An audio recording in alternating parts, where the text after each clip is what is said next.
गिबियावनो आं नोंथांमोननि चेनेलखौ हामबाय होनबाय बे समाव मानो होनना बुङोबा नोंथांमोननि चेनेलनि गेजेरजों जोंनि बे गरायगुरि गामिनि दिनैनि बे 15 आगस्तनि मुङै फुटबल बादायलायनाय होनायखौ जाहाथे जोंनि बे गहपुर हालामनि साफ्रोमबो जोलुर बादायलायग्रा बिथांमोना मिथिनो हायो बा जोलुर बादायग्रा बिथांमोननि गार्जेनफोरा मिथिनो हायो।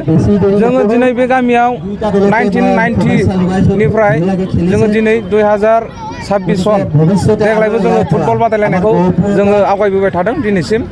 दा बे आवगायबोनायाव जोंहा मोनसे सिमां दङ बे जोंनि गहपुर साहा उत्तर ओनसोलाव जोंनि बे बर' माहारिनि गेजेराव मोजां फुटबल प्लेग्राउन्ड गैला जोंनि बे खरायगुरियाव दं हिसाबै जोङो दिनैसिम जोङो बयनिबो फिउचारखौ लानानै जों जोलुर बादायलायनायखौ जों दिनैसिम होबोगासिनो दङ। जों आसा खालामदों बे गहपुर उत्तर ओनसोलनिफ्राय जोङो बे खरायगुरि प्लेग्राउन्डनिफ्रायनो डिस्ट्रिक्टनिफ्राय स्टेट लेभेलाव जोङो जोंनि बे गहपुर साहा ओनसोलनि जोलुर बादायलायग्रा बिथांमोनखौ दावगालांगोन होननानै आसा फारिनाय दङ। दा बेयाव जोङो दिनैसिम बे बादायलायनायखौ खुंबोबाय थादोंबाबो जों बहुद खस्थ' सैबोनांदों। बेजों लोगोसे जोंखौ खाथि खाला गामिनि जे मेलेमजिबि बिथांमोनहा जोंखौ जोंनि खावलायनायाव बिथांमोना थाइसे थाइनै जोंखौ हेफाजाब होनानै जोंनि बे हाबाफारिखौ मावफुंनायाव हेफाजाब होबाय थादों।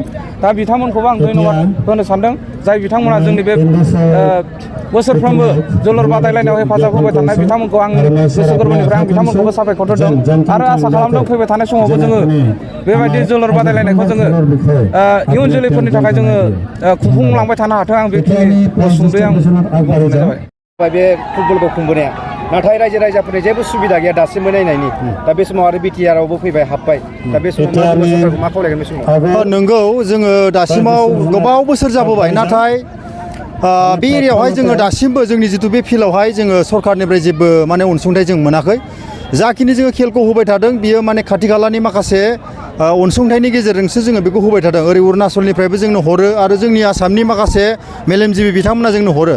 दा बे समाव जों आसाम सरकारनिफ्रायथ' जों जेबो मोनखायाखै दासिमबो।